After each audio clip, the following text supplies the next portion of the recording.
జాతీయ స్థాయిలో భారీ గుర్తింపు తెచ్చుకున్న రష్మిక మందన బీజేపీ ప్రభుత్వం తరపున అనధికార ప్రచారకర్త హోదాలో అటల్ సేతు బ్రిడ్జ్ ని పొగుడుతూ చేసిన వీడియో ఒకటి పెద్ద చర్చకి దారితీసింది. అసలు ఇంత హఠాత్తుగా మోడీ సర్కార్ మీద ప్రశంసలు గుప్పించేలా ఈ యాడెందుకు చేసిందనే కామెంట్స్ వినిపిస్తుండగా ట్రోలర్స్ ఒక అడుగు ముందుకు వేసి తనకి ఓ కోట్ల రూపాయల పన్ను బకాయిలు సమస్య ఉండడం వల్లనే ఆ గండ నుంచి బయటపడేందుకు ఈ ప్రకటన ఒప్పుకుందనే తరహాలో విచిత్రమైన కథనాలు సోషల్ మీడియాలో అల్లేస్తున్నారు. ఇవి నిజం కాకపోయినా సరే నిమిషాల్లో వైరల్ అయిపోతున్నాయి.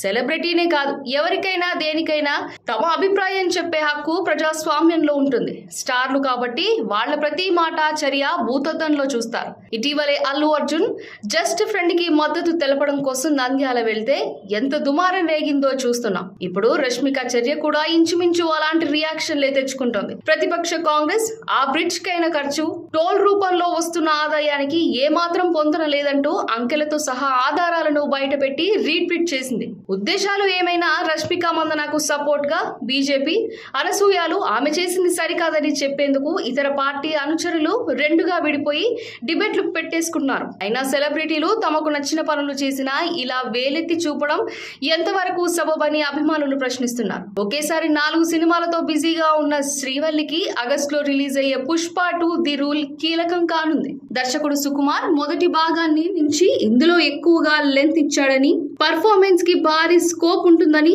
ఆల్రెడీ యూనిట్ నుంచి లీక్స్ వస్తున్నాయి. చూడాలి మరి.